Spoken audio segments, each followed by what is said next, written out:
So when you're sitting with an empty page in front of you and you're about to begin to plan out what you're going to do the coming week or fortnight or month with your horse, how often do you include trails or hacking out into that plan?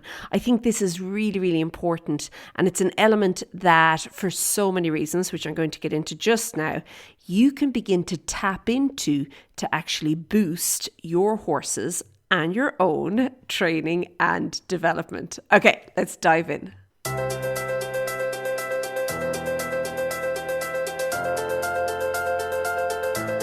Hey there, and welcome to the Daily Strides podcast. My name is Lorna Leeson. I'm an equestrian trainer and coach, and I work with riders who are, for the most part, going it alone without a trainer or coach. And I help them to not only improve their riding skills, but also to improve their horses' training as well. Okay, and this month I have been talking all about getting out of the arena, going onto the trails inside of Daily Strides Premium, and that's what I wanted to talk about today. I think it's so important, and I think that many of the riders that I work with, both in person and online, they seem to think that getting out of the arena for a hack or for an outrider onto the trail, whatever way you want to say it, okay? But getting out of the arena is only for a kind of a change of scenery in order to relax and just kind of enjoy your horse's company. And I think definitely, like 100%, I can get behind that. I think that's really, really good reason to get out. But I also think that you can begin to incorporate riding on the trail or going for a hack or whatever you want to call it again, okay? I'm just going to say trail riding or riding on the trail for just kind of to round this out, okay? That's the terminology we're going to use, but you know what I mean, okay? But I think you can start to use it, like starting from this week, to actually help you and your horse to have, I suppose, a more holistic approach when it comes to your training and working together, because there are just so many benefits to actually getting out of the arena and riding on the trail. And I think one of the biggest one is that because you are on the trail, which means things are not beautifully manicured. Okay, who knows with beautifully manicured trail? I'm sure they exist, but I'm not talking about that. I'm talking about where, the terrain is a little different, okay? It's a kind of rough going, okay, in places. But yeah, when you do that, it can be very, very eye-opening to see how maybe a lot of time spent in a 100% beautifully manicured arena can actually be holding you back, because it almost gives you this false sense of security when it comes to rhythm and balance and all of that as well. Just navigating the different terrains, like such as hills and streams and uneven ground and whatever, okay? It kind of forces both you and your horse to begin to not only think about, but also to adjust your balance and your coordination. And I think that that's really, really important in the long run when it comes to your riding, because, well, it helps you to develop a more secure seat, okay, and improve your balance. Always a win, hey? But it also then helps your horse to do the same. Not so much the seat, but the balance, the coordination. Your horse will just become more sure-footed, and that sure-footedness leads to kind of an increase in confidence on your horse's part, but also on your part as well, okay? I think that that's really important.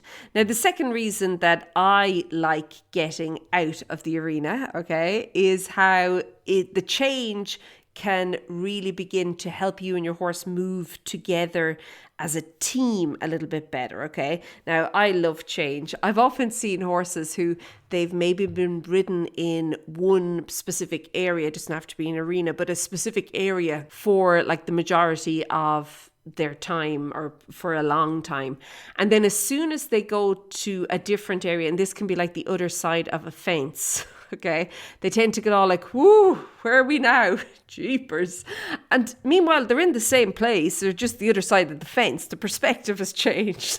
And it can be quite amusing and also eye-opening to see how a change in perspective can affect the horse and the rider and their confidence and how they're really communicating together. So I think getting out of the arena and being exposed to new things is really, really important. Like, not only is there the different terrain, as we've mentioned, but there's also like different things to see, different ways to see things you're seeing all the time. Okay, so different perspective. There can be different sounds, but all of this helps you and your horse to trust each other more. It's almost like, have you ever gone somewhere you've never been before? And if you go alone, it can feel a little bit kind of, a little bit of anxiety might be in there, a little bit of worry. But if you're with somebody else, even if they also have never been there before, you just feel better because you know what? You're a team and you're going together and you're going to figure this out together. Well, getting out of the arena can have that same kind of an effect on you and your horse's relationship together. So it can really, really help. And especially if you have a horse who maybe needs to build their confidence and needs to become maybe a little less spooky, okay, a little less inclined to see monsters. This can be a great way to do it, okay? The new space is going to help you to ride better. It's going to help you to become more mindful. And it's going to help you to deal with unexpected challenges that inevitably will show up. And you can take all of that knowledge and all of these new skills back to the arena with you, which is really going to help. Now, all of these knowledge and new skills, of course, is all going to help to develop the connection and the trust, okay? And I find that when you're on the trail, that kind of you and your horse, you kind of tune into each other a little bit better. It can almost feel like you're in a bit of a bubble together, whereas sometimes when you're in the arena, the whole arena can feel like the bubble. So it's much bigger. But when you're on the trail, it's kind of like the bubble comes back to just you and your horse. And I really find that can help that teamwork, okay? You've been able to use your aids to kind of guide your horse safely along somewhere. It helps your confidence, helps your horse's confidence. And then also you are then able to become really, really mindful and you can listen to your horse's cues because, hey, it's a two-way street, the whole conversation. But being in that bubble allows the two of you to really develop and build, I suppose, the responsiveness between the pair of you.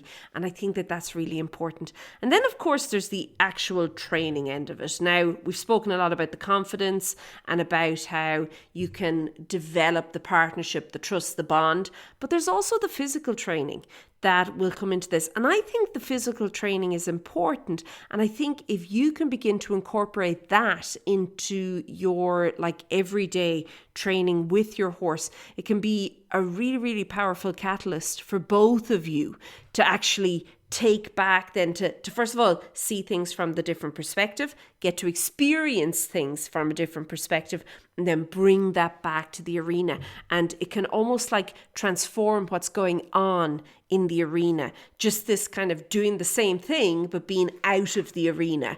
It's just this lovely catalyst that I've seen work so well for so many riders.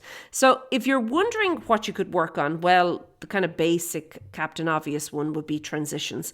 And you can go halt, walk, trot, even canter if it's safe to do so. And I do stress the whole safe to do so with the canter, okay? But when you're outside, and as we said, very often on the trail, the ground may not be the most level ground you've ever ridden on in your life before, okay?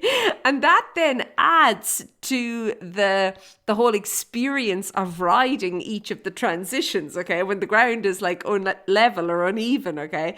It's going to really get your attention and get your horse's attention and make the two of you, or help the two of you to focus a little bit more on what's going on. So I would start obviously between the halt, walk, trot transitions. And then what I would do is really notice, are you able to maintain the basics such as relaxation and rhythm, both before, during, after the transitions? That would be really important. And then if it's safe to do so, you could then kind of up it a notch. You could go walk to canter, you could go trot to canter, canter to trot, canter to walk. Okay, you can kind of begin to blend canter into the mix as well. But again, must stress the whole be safe, hey? And also, and safe being your surroundings and your footing, okay? So they both must be suitable for canter. And also then just being aware that very often when you're on the trail, when you're out of the arena, your horse's energy can feel different. Your horse can show up different. I often think of it as being like children on a school trip or school outing. There's like loads of energy there. You can do the same work, but you'll get a very different result than what you're doing in the classroom, okay? And that can be the same. So just keep that in mind as well. Now, the next kind of exercise that you could begin to build in would be some lateral work. And of course, lateral work, it can be tricky if you're on a very tight trail, so a very narrow path. You do want something a little bit wider, ideally, or like an open area. So often where we ride, you're on kind of tight paths, but then it opens up into almost like fields or felt, okay? So you can kind of, choose the spots that you can do it. But when you begin to practice like simple leg yielding or shoulder in, you're obviously helping your horse to become more supple and more responsive to your aids. But I also think, again, when we add in the fact that the ground might be a bit up and down, okay, won't be perfectly manicured, that it kind of gives this kind of extra level to it, this different perspective. And especially when we then begin to think about the rhythm, the relaxation, and how essential they are to the movements, okay? And I also think, like, obviously you can use, and I think this is important, what's around you to also build a level of accuracy into what you're doing. It's not just random, okay? By accuracy, I mean that you can say, okay, at this fencing post, I'm going to begin leg yielding and I will then straighten back out again at that tree, okay? Or at that rock, I'm going to transition into canter. And then when I get past that electricity pole over there, I'm going to transition back down to trot, okay? So you can use whatever is around you to begin to really and truly make sure that there's accuracy involved as well. Another great way to really work with your horse from a physical training kind of perspective is using hill work. Now, I know that this can be a tricky one depending on where you live, and it won't be suitable for everybody because, hey, I think that it's really important that you find the right type of a hill. Okay, all hills are not created equal when it comes to training horses. So keep that in mind. But let's say you are somewhere where there's just a lovely, gentle slope. You can begin to use them to begin developing, obviously, the hindquarters and the strength of the hindquarters, but also as well improving the balance and the rhythm as you go as well. Now, so many riders think of hill work and what jumps into their mind is, oh, I'll gallop up the side of a mountain. That's not what we're talking about at all. You can just walk, okay? Walking is wonderful. It's marvelous, okay? You can just walk up a gentle hill, and you can, if you are doing it correctly, encourage your horse to engage through their hindquarters, that they're pushing up the hill, okay? And then when you're coming back down, equally as beneficial. What you could do is maybe add a little bit of kind of stride adjustment going on there inside of the walk itself, that you're really helping your horse to maintain the control and the balance, okay? And it's going to obviously help you and your horse to develop physically. Like, that is a very good way to develop physically. And the final one that I have for you today is serpentines and circles. Now, I love serpentines. I really do. If you've been here any length of time, you know that, okay? Serpentines are great. But I do think that if you're going to include these in your riding, especially when you're out in the trail, you may need to plan where you're going to go a little bit better, okay? And it's because obviously you have to find places where it's possible. So again, this could be open areas, or maybe where there's like different paths, meandering paths through trees or forests or stuff like that, okay? The benefits are obviously endless. We can talk all day about lovely circles and serpentines and all that fun stuff. But I do think what I would suggest, and again, this may take planning, is that you start off with big or sweeping kind of curves, bends, circles, and then once you and your horse are feeling comfortable, and again, really, really focusing on the fact that the ground may not be the most level and the most even, only when you're comfortable, then begin to tighten things up, okay? Work on smaller circles, smaller bends, stuff like that. Now, the benefit, again, of all of this is that you get to not only work with your horse physically, but there's also this like desensitizing that's going on the whole time. And it's very easy for us to say like, well, it's a rock, okay? Like, calm down, buddy, it's only a rock. But to our horse might not know it's only a rock. He may never have seen this particular rock before, and he's like, oh my goodness, it might like jump out and eat me alive, okay?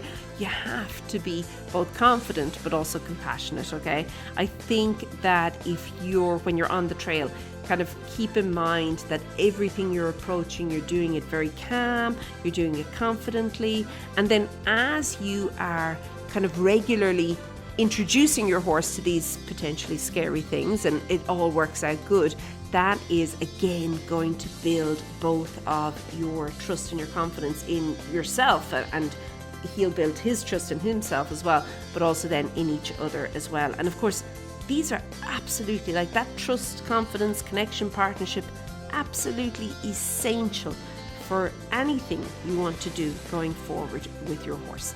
So as I mentioned, we are diving into all of this inside of Daily Strides Premium this month. If you are interested in getting 10 audio horse riding lessons that you can use on the trail, all you have to do is join. And regardless of when you're listening to this, you can join and you can look for September 2024 and all of the lessons will be there for you. Okay, I'm going to leave it at that. Have a super day, keep well, and I'll chat to you soon. Be good. Bye.